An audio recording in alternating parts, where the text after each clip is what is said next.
Hi, my name is Trevor Theismann from Kbandstraining.com. Whether you're looking to get a little loose for some speed and agility drills or get ready for a lacrosse game, it's very important that you get warmed up properly. Let's move through a lacrosse dynamic warm-up. For the dynamic warm-up here, you're going to need to spread out your cones a little bit. You're going to have your first set up about 12 to 15 yards, and then you're going to extend it out to about 20 to 25 yards for an additional 2 cones. Those 2 cones will be utilized a little bit later for some sprint work. At first, we're just going to work through those first set of cones in that small box there. The first exercise we're going to work with is the slide step. You're going to slide to the right, and then you're going to slide to the left, focusing on your groin and hamstrings. Remember, every agility move that you make, these muscles are going to be required to stabilize and help you accelerate, so we've got to get them loose.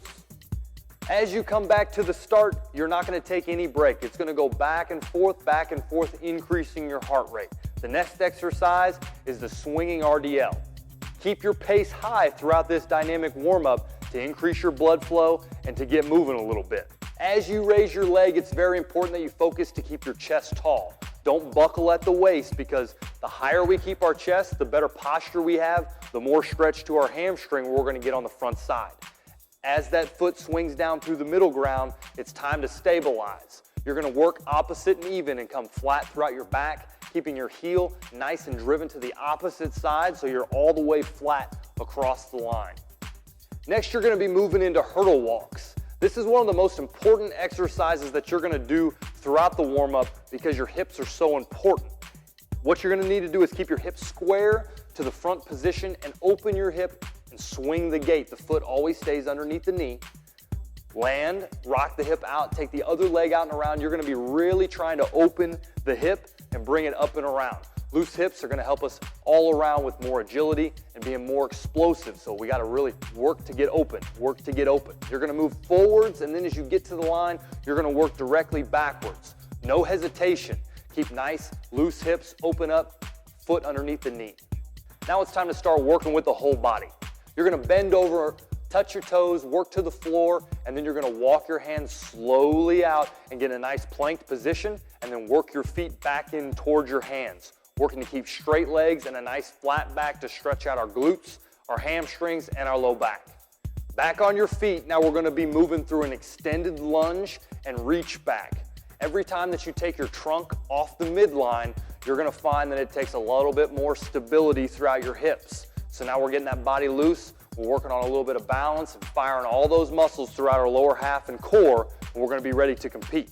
As you extend that foot out, take a nice long lunge, keeping that knee behind your toe, and then it's important that you take that chin past the midline as well. The more you can reach back, the more you're going to fire some of those stability muscles, injury prevention muscles. So make sure that we're getting loose through this set.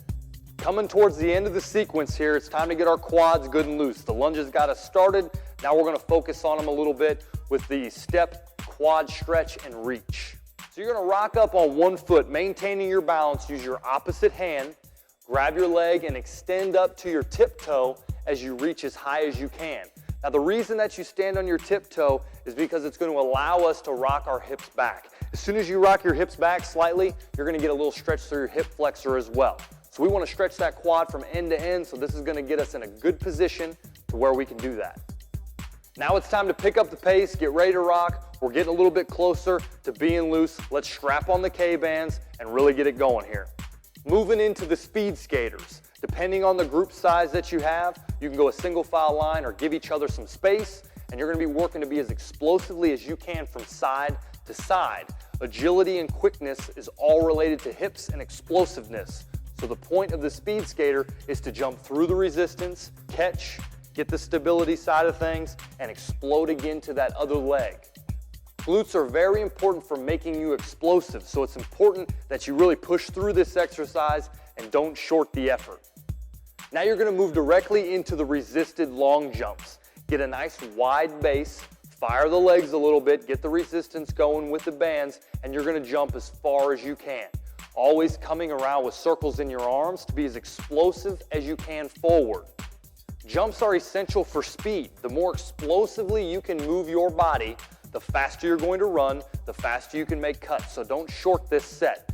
Work to get as far as you can and be as explosive as you can each and every rep. Now we're gonna finish up the warm-up with some dynamic sprints. We're gonna utilize the Kbands to really work hip flexors and linear speed through this first portion here. We're gonna rock high knees all the way through the first set of cones, and then we're gonna drop and dig throughout the rest of the sprint. It's important through the high knee section that you're not worried about really going forward as much as you are about running form and being explosive. You're going down and back to complete this sequence, and then we're gonna modify it into the back pedal sprint.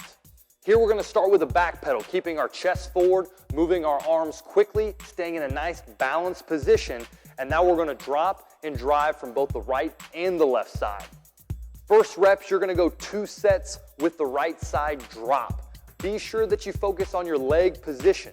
As you drop your shoulder, it's gonna be very much game-like. When there's a turnover and you've got to turn, sprint to the crease, you need to be ready to have the proper form and footwork to get out and go. Utilize this drop step and think to keep balanced over your front side.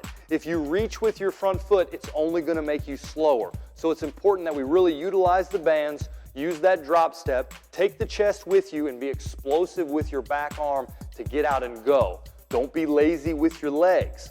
When you lean back and you reach, you're gonna be behind your center. When you're behind, you're losing time. The best way to get a breakaway is to beat the defender, and you've got to be explosive at the drop of a hat. So as soon as you drop that foot, drive your knee, work through the resistance. You've got 2 sets on both the right side and the left side drops. Now that you're comfortable with the Lacrosse dynamic warm-up, don't forget to go to Kbandstraining.com and check out our Lacrosse section. We've got several speed and agility products like Kbands. They're going to help with your quickness on both offense and defense, as well as several lacrosse drills to increase your performance on the field.